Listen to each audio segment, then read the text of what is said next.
ప్రభువు రక్షకుడైన యేసుక్రీస్తు వారి పేరిట మీ అందరికీ శుభాభివందనములండి.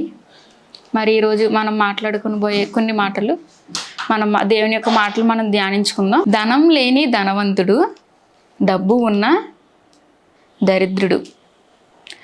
ధనం లేని ధనవంతుడు, డబ్బు ఉన్న దరిద్రుడు. ధనం లేకపోతే ధనవంతుడేంటి, డబ్బు ఉంటే దరిద్రుడేంటి అని మనం అనుకుంటాం. ధనం ఉంటేనే కదా ధనవంతుడు. ధనం ఉంటే సుఖభోగాలను అనుభవించుకుంటూ, వారికి కావాల్సినవన్నీ వాళ్ళు కొనుక్కుంటూ, వారికి ఏం కావాలో, వారి శరీరాలకి ఏం కావాలో, వారు పొట్టకి అంటే తినడానికి ఏం కావాలో అవన్నీ వారు చూసుకుంటూ, డబ్బు ఉంటేనే కదా ఇవన్నీ కొనుక్కోగలరు. మరి వాళ్ళు ధనవంతులు కదా. మరి మీరేంటి ధనం ఉంటే దరిద్రులు అని అంటున్నారు, డబ్బు ఉంటే దరిద్రులు అని అంటున్నారు అని అనుకుంటే, ధనం ఉండొచ్చు, ఎంతవరకండి? కొంతవరకే. కానీ ఆ ధనం వలన ఎందుట్లో పడతాము?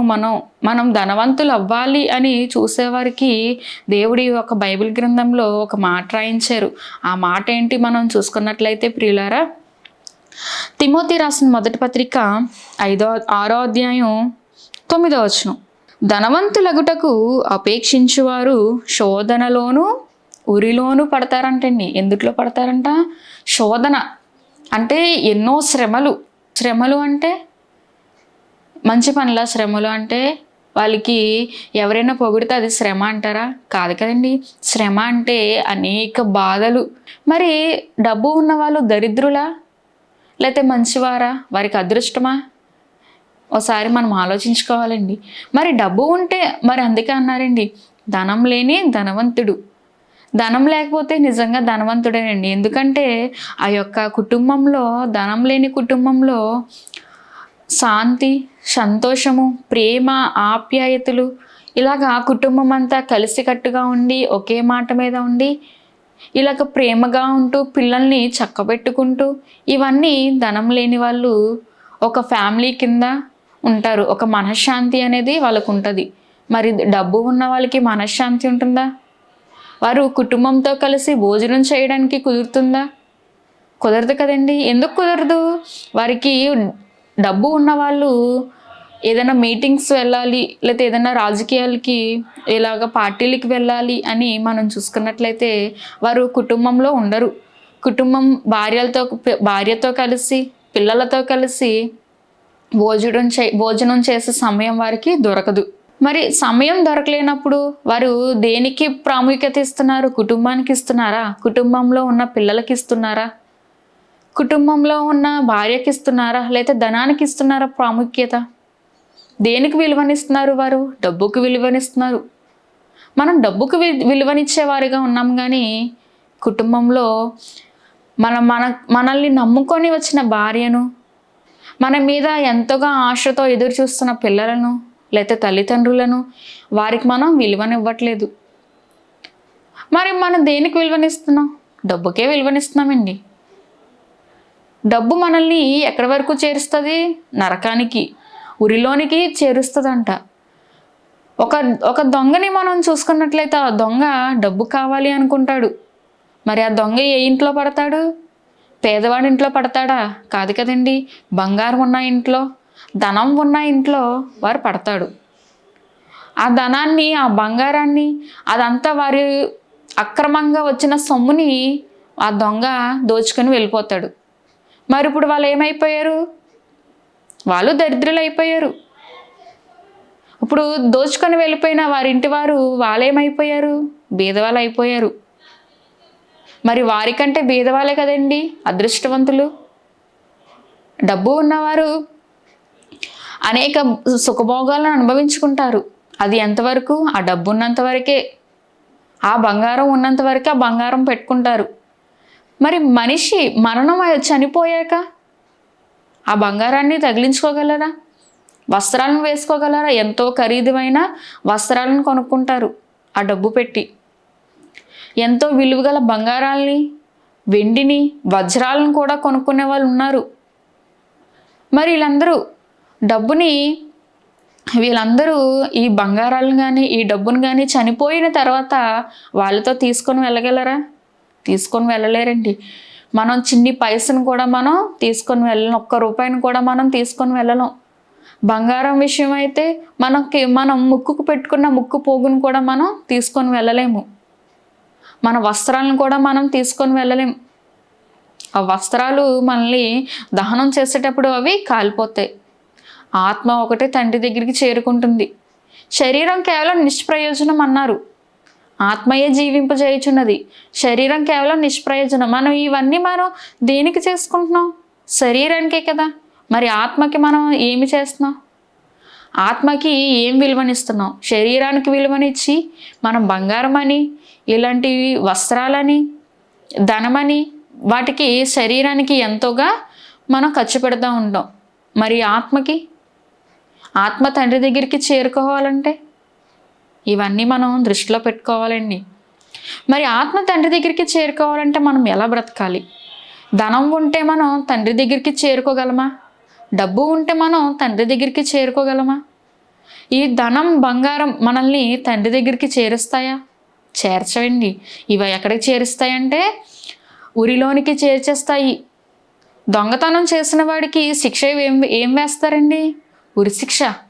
ఒక్కసారి 2 సార్లు వాళ్ళకి అవకాశం ఇస్తారు, మారతారు కదా అని. మూడోసారి వాడు దొంగతనం చేసేటప్పటికి వారికి ఏం శిక్ష వేస్తారు? ఉరి శిక్ష వేస్తారు. మరి మనం ఎందుట్లో పడతాం? ఈ డబ్బు, ఈ బంగారం కోరుకుంటే మనం కూడా ఎందుట్లో పడతాం? పాతాళానికి వెళ్ళిపోతామండి.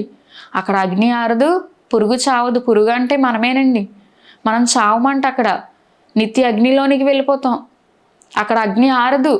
మనం స్త్రీలు వంట చేసేటప్పుడు చిన్నగా కాలితేనే మనం తట్టుకోలేం. ఆ కాసేపు లేకపోతే ఒక 2 రోజులు 3 రోజులు ఉంటుంది. అక్కడ నిత్యము ఉంటుందంటండి. మరి ఆత్మ అగ్నిలోనికి వెళ్ళిపోతే తట్టుకోగలమా? తట్టుకోలేము. ప్రియులారా, ఒకసారి గమనించాలి.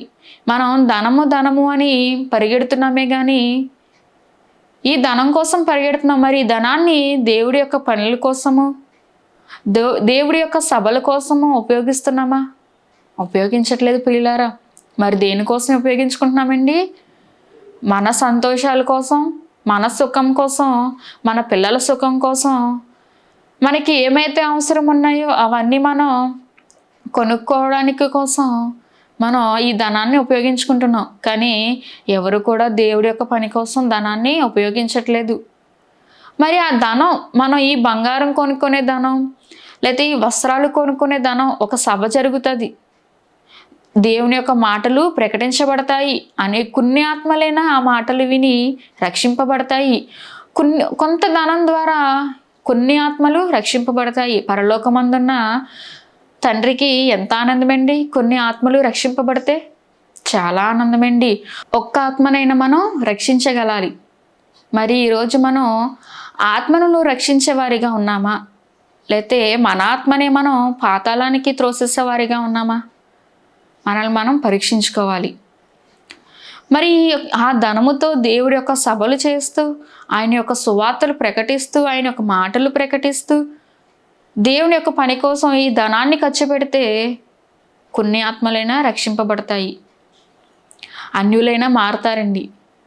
కానీ నేడున్న సమాజం ధనవంతులు అంటే దేవుణ్ణి నమ్ముకున్న వారు కూడా ధనవంతులు అవ్వాలి, నేను గొప్పవాడిని అవ్వాలి, ప్రయోజకుని అవ్వాలి అని, నేను పబ్లిసిటీ అవ్వాలి అనేసి దేవుణ్ణి వదిలేసి దేవుని కార్యక్రమాలకి రాకుండా, దేవుని యొక్క పనిలో ఉండకుండా దేవునికి దూరం అయిపోతూ వాళ్ళు వారి పనులని లేతే వారి గృహాలని కట్టుకుంటూ ఏదో ఒక పని నిమిత్తం వారు దేవునికి దూరం అయిపోతున్నారు. వారి ఉద్యోగాలని, సిరి సంపదలన్నిటినీ సంపాదించుకోవడానికి ఇతర దేశాలు వెళ్ళటం, ఇతర దేశాలు వెళ్ళి సిరి సంపదలను సంపాదించుకోవటం, వారి భార్యల కోసం, వారి పిల్లల కోసం ఇవన్నీ సమకూర్చుకొని ఎవరికి దూరం అయిపోతున్నారండి?